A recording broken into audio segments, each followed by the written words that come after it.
I think that's one of my favorite things to say is I'm a forever student of life. Like, hey everybody, and welcome back to the Grateful Podcast with Jack Wagoner. I'm really excited to announce my first episode with a guest on it. I've been wanting to do this for so long. I think that this is where I find my most joy, conversating with people. It's my greatest skill, and I'm so excited to be able to announce this episode and be able to release this episode for you guys. So on my first episode with another guest, I have a very special guest in my mom, Annie Wagoner, founder and CEO of Corenourishment.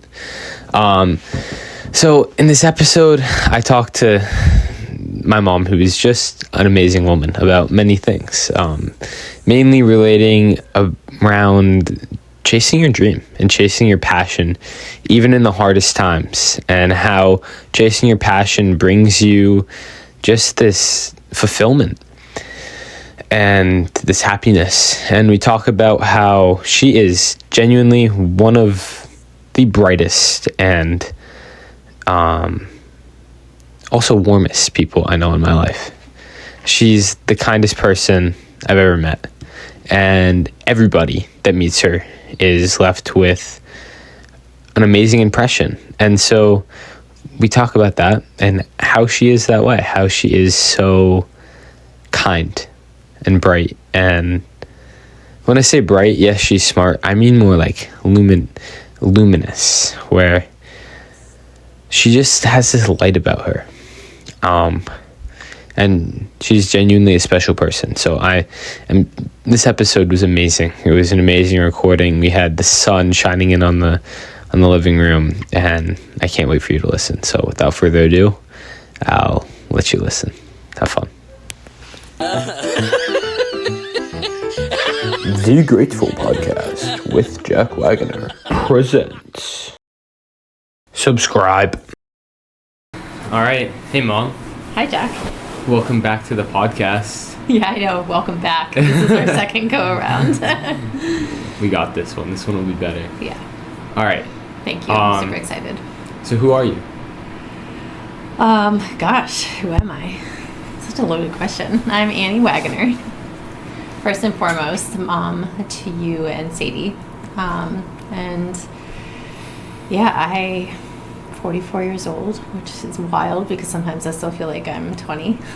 And I'm an adventurer. I am very passionate about supporting people to feel the most alive and present. And so that's what my business is about. So I'm founder and owner of Corenourishment. And before I even really even started my health coaching school and my really bigger vision for my business, I was clear about that name from the beginning, which is kind of fun because I feel like that's opposite from so many people. Yeah. So many people will start something and their business name is just the last thing they need. So yeah. What made you know that was right? So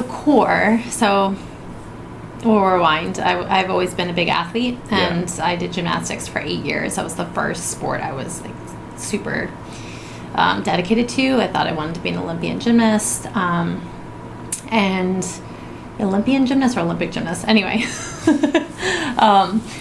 so physical core is very representative of strength, deep strength. But then to me, core is connecting to your deeper core beliefs, your values. I believe we all have a spark of fire in us, so that drive to pursue what makes us feel, again, our best and most alive. So that's, to me, the definition of core. And then nourishment is one of my favorite words, because we can receive nourishment from our food.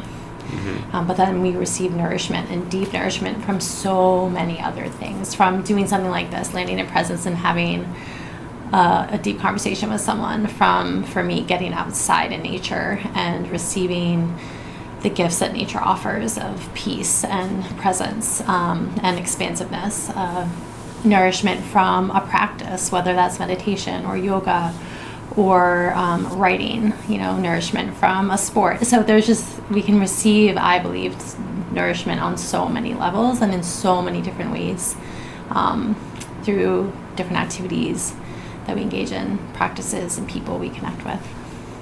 That's awesome. So I was excited to put those two together.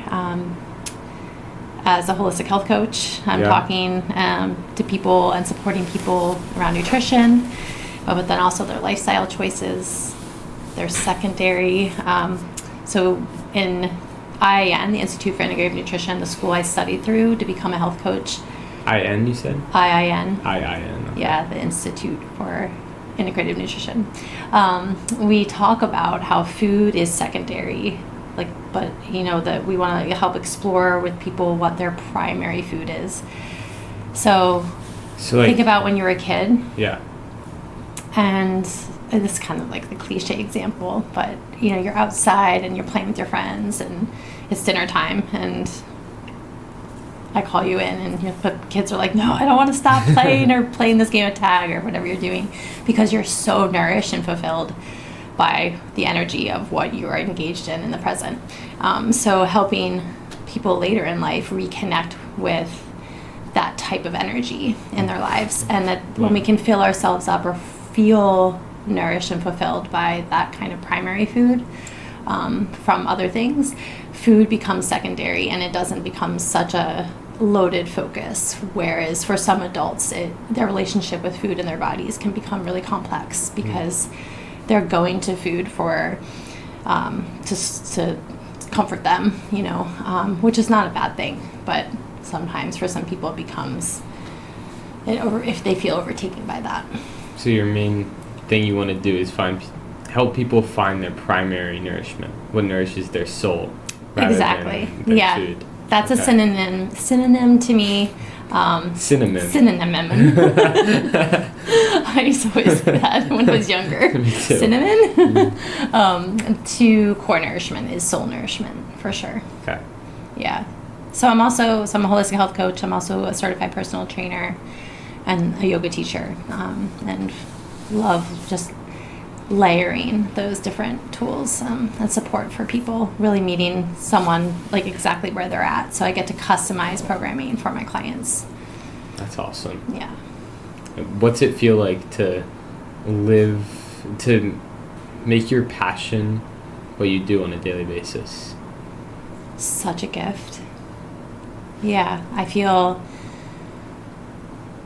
like it almost makes me teary. Like I just feel so grateful to be able to be living my passion and again, supporting people, because I think I strongly believe if we can support one another from so many different ways to wake back up, or just to wake up and be present and alive and feel nourished, then it helps the world be a more beautiful place. So, and I feel super grateful that I followed that passion of mine. I felt terrified when I started my business. You were 4 and Sadie was 1, and Dad and I had just separated, and it was a really intense time. And I remember just I couldn't be more clear that this was something I just had to do. I needed to birth this for others, for my own soul. It felt so right, even though it was the craziest possible time to start my own business. And at that time, I really focused in on other moms, and because that's where I was, moms of younger kids, and really wanted to help support women to come back home to themselves and to remember that we need to take care of ourselves first and foremost in order to show up and have more energy for our loved ones and our family. I want to go back to something you said before, which was in the craziest possible time you found clarity. I think it's crazy how chaos often creates clarity in life, how some things can be so insane, but the insanity, the chaos that's around you somehow makes you clear on what you want to do. Does that sound like... Yeah, no, it's right? True. Yeah. It's so true. I think that in some ways, in my mind, I'm just reflecting back on different times in my life when things felt a little bit more chaotic, as you're using that word. But that those are times where I also got really, really clear, because and I think there can be almost like a desperate search for control. Like, what can I control? What can, but I think when things feel intense and chaotic to a certain degree, also there's this practice. For me, it was like this practice of surrendering and just like surrendering and trusting, trying to come back and listen to that, like the internal compass, you know. And also, gosh, Jack, I think this is something you and I can relate to, but is also, for me, it's this ongoing practice of letting go of perfection and just taking a step forward. Right. You know, like, this is clear, this is something I really want to do. I don't have all the pieces together, but you know what? I'm gonna take a step forward and start and try and like see how this unfolds. How long did you want to start Corenourishment before you did it? And was a factor that kept you from actually going, was it perfection? Did you feel like in order to start you needed to be perfect and you needed to have everything in place? Or when you started it, did it just feel right and so you just went for it? That's a great question. So to the first part of the question, how long did I know? I was a psychology major in college. Yeah. And another, like, I'm just thinking, drawing upon all the pieces. I always knew that I wanted to create something that was going to involve listening to people. That's I like to think one of my greatest strengths is like really deeply listening. Thank you for that. You're welcome. And I mean, I growing up like as a child and then like a friend of so many people, I was kind of that person. Like, people would confide in me. I loved listening, helping as much as I could, or just supporting and mirroring back people's strengths. So I kind of took that with me, was really curious to learn more about how we function as humans and how we work, how we feel, or different things around our emotions and our minds. And so led me to study psychology, inspired by my mom, who's a therapist, and other people in my life. But then I also was drawn to like physical, you know, being an athlete, growing up, spending my summers in the Adirondack Mountains in nature, a little bit more of a spiritual element for me, feeling like really connected to something greater than myself when I was outside. So I was kind of drawing upon all these pieces. And then it was when I was pregnant with you and I took a prenatal yoga class with a teacher in Connecticut. That's when we lived in Connecticut for that little time. And I really appreciated her energy and her approach, her teaching. I connected to my body in a more like sacred, tender way than I ever had. And you inside of me. And So cool. I remember during that series being like, I want to learn more about yoga, and this in particular, to help support women around their bodies, women, like pregnant women, you know. And so the first piece I ended up studying that led to me creating my business was becoming a yoga teacher. So when you were only like 7.5 months old, and when you were 6 months old, we moved to Dover, and there was Dover Yoga, which is where I still teach. It's now Benny Bodhi Yoga. It used to be Dover Yoga? But it used to be Really? Dover Yoga years ago, owned by Carrie Tyler. And we moved in June, and in September of that year, 2007, she was starting another yoga teacher training, 12-month. I love that. I'm like, for the year. Woo. Yeah, that's what the earth does. Yeah. Yeah. So I started, and so that began. That was like the beginning of me getting even more clear. Like, okay, I want this to be a part of what I help support people around. And then I ended up layering on the IN a couple years later, which to help me start my business. The personal training happened naturally because I love lifting weights, and I love helping people feel strong in their bodies. But I didn't actually weave that into officially a part of my business until 2018, maybe 2019. So Really? yeah. I guess I remember when you got like the personal training certification. Yeah, and I was But- a part of working out right. with groups of people. But for a that's while. so Yeah. so funny because I think about that so much. Like when I think about your business, that's almost the first thing that comes to my head. Yeah. It's become a bigger focus for sure. Maybe it's just because you're so ripped. Wow, thank you, Jack. You inspire me to stay ripped. Yeah, so that's just like the backstory. I think I always knew like there was a seed in there. And I also love the idea of being an entrepreneur, creating something that I'm so passionate about. It's always been in my heart. I'm not the most business savvy, like the best at, you and I have talked about this, like I've struggled at times with figuring out like how to like believe in myself in the sense of like charging enough and those pieces. But the relationship piece, the empowerment piece, like coming, like my passion around it from my core, from my heart, has been alive for a long time. And I do think, going back to your second part of the question, this was an example where my perfectionism did not freeze me. That's awesome. Which is pretty cool. I think there are so many other examples in my life where I let perfectionism and doubt like freeze me.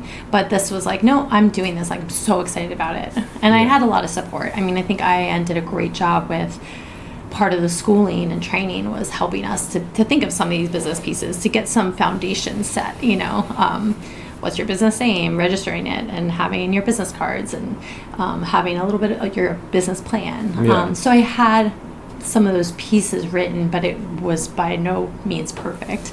I just was like, I'm going to start to practice working with people and tell people that, like, hey, I'm learning as I go. I'm always learning as I go. Being open about that's huge. Yeah. Like, people that don't admit that they're learning, that cap their ceiling immediately. We were talking about that yesterday. Yeah. And I think when you're open about the fact that you're learning to a client, especially, it's going to make them so much more understanding in your, just everything you do. Right. It makes us more relatable. Are you blinded by the sun? No, I am. We have the sun streaming in, which feels amazing. The best room in the house in the world. Yeah. No, it's so true, Jack. I think that's one of my favorite things to say is I'm a forever student of life, right? Like, I think we can always be growing and learning and evolving. And we have so many teachers around us. Yeah. You being one of my biggest, you and Sadie. So, in your growth, not to thank you for that last one, not to like ignore that comment, but in your growth business-wise, how big of a help was it to have so many friends that started businesses around the same time? Like, I think of Brian, I think of Mike, Chad, like that kind of group that was all starting up at the same time. How cool was that to have a group of friends that were all kind of going after what they loved around the same time and working together and growing together? Yeah, that's an awesome question, and it just makes me smile because the minute you mentioned those three, I think of the climbing gym. You're wearing an Indoor Ascent shirt right now. Indoor Ascent climbing gym's in Dover, New Hampshire, and yes, I'll come back to that, like, support around business, but my first image, Jack, is like us, those guys, and I and a few other people, like, in the climbing gym working out. Like, 3 times a week, Chad would create these crazy, like, circuit workouts, you know, using the, like, those wooden box jumps and, like, the weights we had in there and the pull-up bars and, like, I mean, honestly, so much. That's just so fun. And you were tiny. Like, you and Sadie, I would bring you if I... if you were with me, I would bring you, and you guys would play and jump on the mats, and then now that's become a second home for you, which is just the coolest thing. I love that. Yeah. So yeah, back to your question, super helpful. I mean, I think mine started a little bit later than the 3 of them, but they were newly entrepreneurs, pretty new entrepreneurs at that time, and it was really helpful to have, in some ways, like 3 brothers. Those guys were like my brothers in many ways. And I felt like I could trust them and ask them questions around, whether it was around finances or just like logistics and foundations, connections. You know, I did, was invited to a lot of like networking groups with a few of them, which was super helpful. And then I was Brian and Cassie's first office manager, which is which is so cool. And in many ways, it was their belief in me, in all the things I was talking about that I was passionate about, and that pushed me to sign up for IIN and like go for that at such a crazy time when you guys were still so little, and I had just become a yoga teacher, and I was trying to imagine like how I could possibly fit one more thing in. But I mean, that's also just how I am. I like often have a lot going on, but it's a lot of stuff that I'm so passionate about, and it keeps me alive. Jinx. Jinx. Yeah. But it's not always fun. No. No, they're no. always... Not always. And also, yeah, I mean, that's a good point, Jack. I was not always the best at, back then, I think, being real about what I was really experiencing and feeling inside. I did a good job at, like, sharing. Yeah, not intentionally. I think that's just part of my, well, it's part of my programming kind of growing up, too, is to, like, stay stoic and, like, push, and I'm gonna challenge you on the stoic part, because Okay. as like someone who identifies as stoic, and like stoic people, stoics can feel their emotions and can be open to them. So I'm not saying that I I know. didn't feel my emotions. They I'm saying can- in front of other people. I know, but Yeah. okay. All right, we'll put that one aside for later. Okay. Yeah. Okay. Oh, I did. I'm not criticizing you, Jack. No. I don't want you to criticize Marcus Aurelius and the Oh, Stoic I'm not philosophers. criticizing. I'm not criticizing Marcus Aurelius. How could you? You're right. Okay, so maybe I misused the word stoic. Yeah, I'm big on that one. I know No one you can are. misuse the word stoic. Okay, so if we have a rewind button, we'll rewind. But no, it wasn't always fun as a, like, birthing a new business and staying clear and confident in it. And I was at times very overwhelmed, and actually a few years later went through a pause with my business.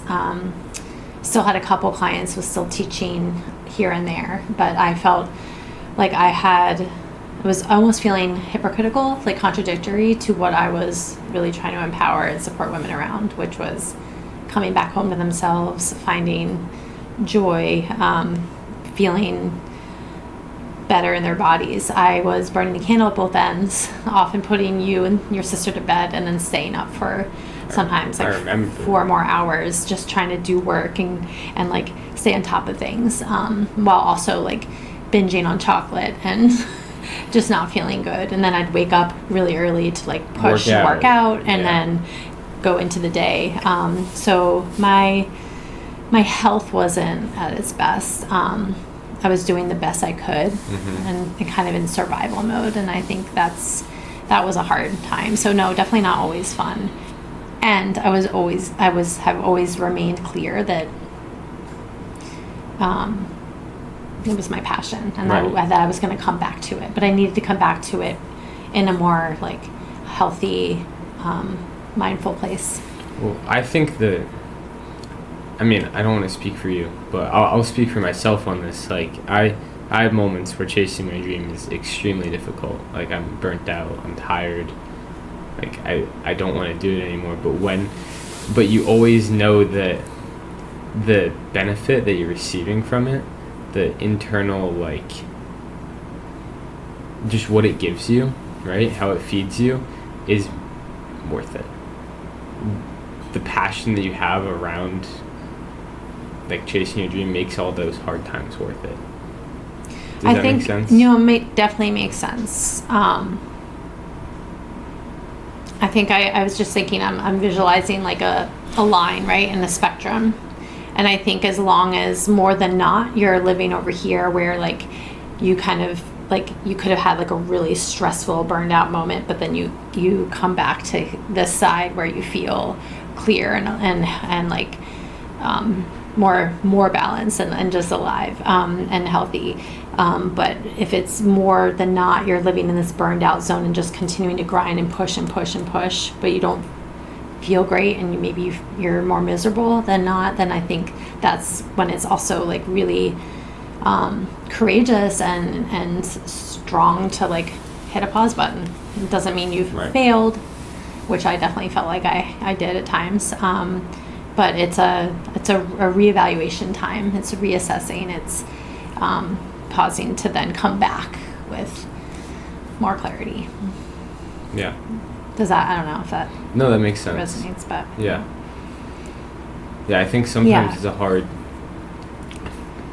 like you feel like giving up is failing, or no, because you didn't give up. You feel like pausing is failing. You feel like rest is failing, and I think that's for so many people, I think that are like us, where they're fueled by something inside and they're so passionate about something. It's hard to balance that rest and that self-love, self-care that comes through taking a pause and letting yourself just chill. Yeah, and in our society where like the whole productivity like paradigm, you know, it's and like success can be measured on like how productive, how like I'm just thinking about how I grew up, and like I had that kind of ingrained in me.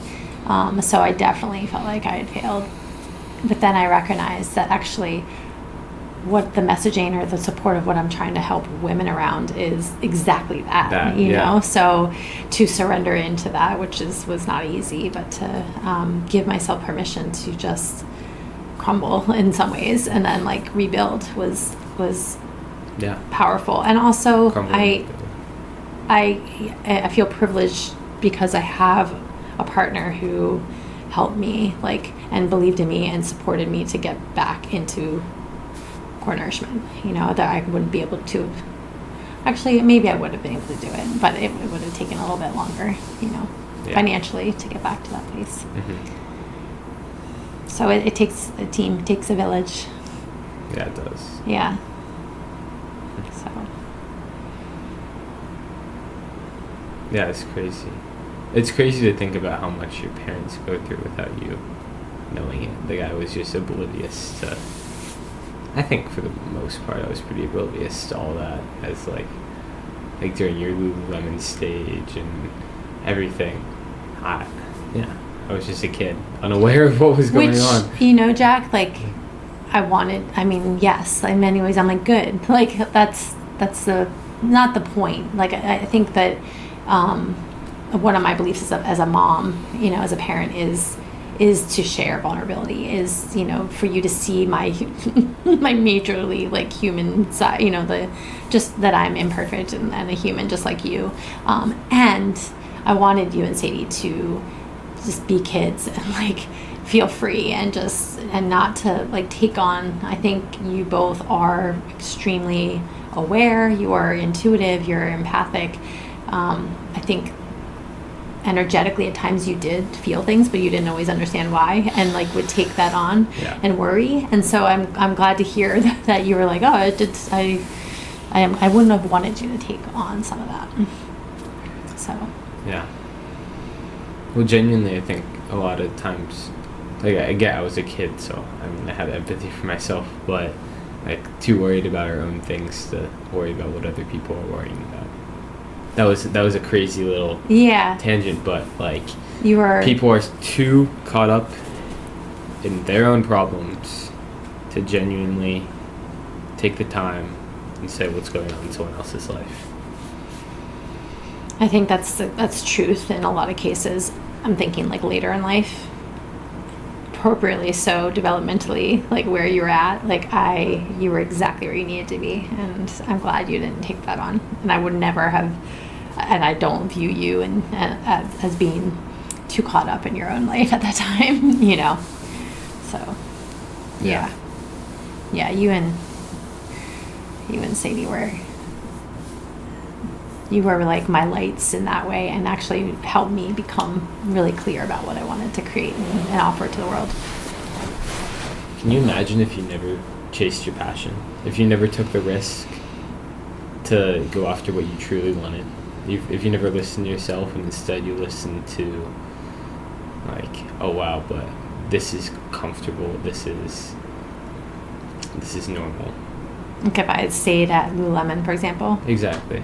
Which is, you know, Lululemon, for everyone listening, was a great, in many ways, a fantastic company to work for. And I loved the people. Like, that's what I loved about it. I was not at all, like, lit up by retail and felt there was definitely this restlessness and then burnout that I felt from just, like, doing. Like I was just like on my feet and doing and supporting and managing,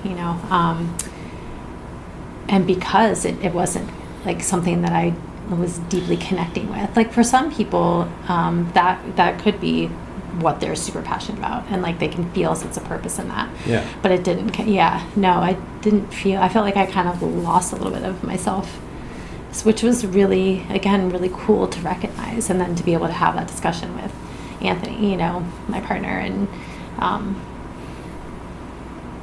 to take the leap to go back into Corenourishment. So, no, I can't imagine, because I don't think that part of that like fire. So sometimes I've, in my past, Jack, when someone's asked me to describe myself, I'm like, I see like sometimes these two parts, like I see like really, like there's a part of me that's super, like very gentle. Like, so I'm like a blend of like really, like, I think like deep gentleness, and then like this fire that I have, this like tenacity, that I used to feel so clearly, and still do, when I'm physically active. Like, so in my sports growing up, that was like very evident, like that tenacity. Yeah. But I felt like there were really like two different parts. And as I've gotten older and like created my business, and this is something I'm continuously forever like kind of working on, is how to allow both of these to exist at the same time. So it don't have to be one or the other. It's not black or white. Non-duality. Yeah. And so going back to your point, like that question of like, can you imagine if you hadn't gone after what you were dreaming of? Like, I think that tenacious fire side of me wouldn't have allowed like that to happen. So huh. It was just meant to be. Yeah, meant to be that I follow one of my dreams in that way. That's awesome. Like, as to be of service to people in the world, like feels really important to me, where I'm giving in some way and helping to make this world a better place. I think that's what all of us are meant to do in our own ways. Mm-hmm. And I mean, my goal is to help everyone try to find their passion and a way that they can contribute to the world in a way that they love and brings them joy. Yeah. Because if this world was full of people doing exactly what brings them joy all the time, think about how amazing it would be. If people weren't miserable on a day-to-day basis, if people didn't dread Mondays. Right. Like, to live with dread and dread the anticipation of just the future is horrible. We live for such a short amount of time. To not follow that inner passion is a betrayal of yourself and the world. Because when you do follow that passion, you make yourself better, you make yourself more joyful, and you make everyone around you better and more joyful as well. Yeah, you're coming back home to your authentic being, like the person you were and the soul you were when you were born, by honoring that energy. I think a lot of people don't necessarily feel like they have the choice, or they feel trapped by their circumstances. Money, is a huge pressure and stressor. Lack of support relationship wise, like around them. So I love that your dream is to help kind of break people free of that, and like help people recognize like what is possible. Yeah. I mean, I've seen so many people in my life go from something that doesn't like fulfill them Mm-hmm. to something that does fulfill Mm-hmm. them. Mm-hmm. And the change in who they are is just indescribable. Yeah, you have had a good amount of people around you. Like, that's pretty cool, Jack, to think about. And I think that was also, for me personally, like a big motivator. I am grateful. I have have parents who really believed in me. But I was thinking about Gigi. So Gigi, my mom, often said to me and my brothers, like, I want you to do something that you are passionate about, like not just pick a career because you think you should do this and make money. And so I had that role modeling, and I was very clear about that for, when I was debating like leaving Lululemon and coming back to Corenourishment, and it was feeling a little overwhelming and stressful. I just kept thinking, like, I want Jack and Sadie to see this, and like whether you knew it was really going on or not, but like Right. I didn't want you to like witness me like continue to feel like kind of unfulfilled by what I was doing, but to like witness, me like take a leap and my bravery and go after what lights me up and in support of other people. Like, I wanted to be a role model for you guys in that way too. So You definitely succeeded. yeah. Yeah. Mm-hmm. What time is it? Oh yeah, we have to think about it. It's 9:18. Okay. Jack is working in a little bit, so we have to think about that. We'll go like a few more minutes. Okay. One of the last things I really wanted to touch on is just your contagious energy that you bring to every interaction you're a part of.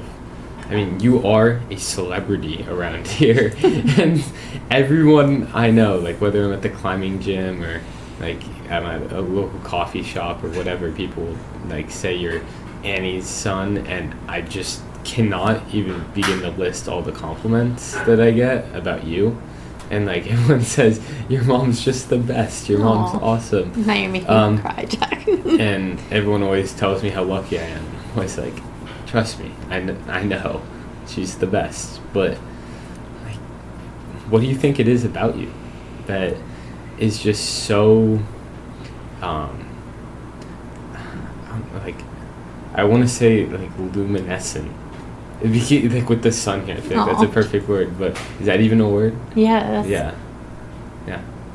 Luminous. Let me just pause for a second because I'm crying. Thank you, Jack. Honestly, I think it's you. It's big part is you and your sister and our family and Anthony. Like and I think I was born with a certain amount of energy that I have allowed to come more alive as I've lived longer and longer. Like, I think it came out in little sparks, in different ways when I was younger. But I do believe I know myself better than I ever have. I'm at 44 and continue to, one of my biggest beliefs is to keep kind of going back in and just observe my patterns, my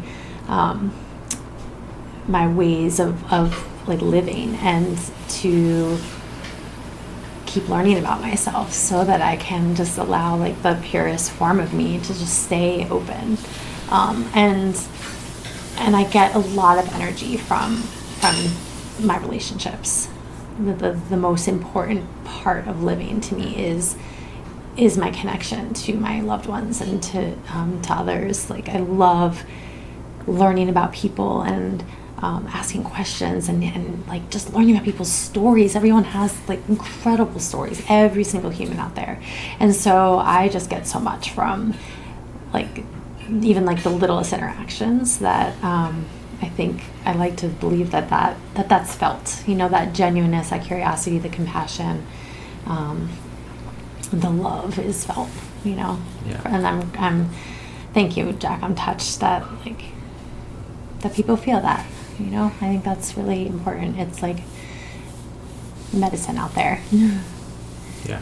But yeah, you and your sister and Anthony like just make me smile from the inside out and like light me up, because I think we just genuinely care about each other and believe in each other and want to help like lift each other, elevate each other to be the best that we can, and in our own like varying different ways. And to have that energy around us all the time is just like the best. Yeah. That's I awesome. don't know if that helps answer the question, but It does. I also think I received a lot growing up from my parents and my brothers. And It seems to me in everything you talk about, you're just such a grateful person. You're so grateful for everything you have.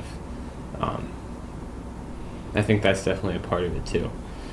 I think one of the most contagious things about you, and something that I've picked up and so thankful for, is your love of life in general. It seems like whatever's happening, you're just so grateful to be alive, and you just love your life. Right? Yeah. Mic drop. Yeah, it's true. I mean, even you know, the harder stuff that I've gone through that we were talking about a little bit of, like, I'm grateful for those experiences, because they added to who I am, and cracked me open in different ways to learn even more about myself. So yeah, I am very grateful for my life, and I'm really happy. I have really hard moments still, and I get in my own way easily, especially my inner critic can be really mean sometimes. But I mean, that also I've learned how to work with her to channel that and to just keep showing up and being also real and vulnerable, and like love all the parts of myself, so that I can then again be clear with other people. Yeah. I think that's part of like my continuous practice too. It's just, we are all very complex, layered with different parts that come out in different ways and different times, and just learning to love all those parts of us, because it makes us the luminescent energy and people that we are. So yeah, thanks for the questions, Jack. Of course. Yeah. All right, very last thing, you get like 1 minute, so make it fast, but set a timer. no, I'm counting Okay. to 60. You In French or English? I'm just kidding. Probably in English. What advice would you give to younger people that want to chase their dreams? Oh, that want to chase their dreams? Yeah. Oh gosh. The first phrase that comes to mind, because it's something I tell you and say the other time. Oh gosh, he is counting. See, I feel pressure. Is to have fun. Make it fun. Think about when you feel the most free and like playful, and go like chase that energy. Like dive deeper into that energy, and then it's not always like, again, building the dream of whatever it is, it's not always going to be fun, those parts, but as long as it's like the foundation is coming from this place of like expansive joy in you, playfulness, freedom, like passion, you're going to be successful, like following your heart. Awesome. Yeah. That was like 34 seconds. Okay. I actually stopped counting. You want me to keep talking? All right. Thanks so much, Mom. Thank you, Jack. This has been such a gift. I Love you. Love you so much. You're the best. I'm excited for you and what you're continuing to create. It is one of my greatest joys is witnessing you like go after what makes you come alive. And you're doing it. Thanks. I love you. Love you too.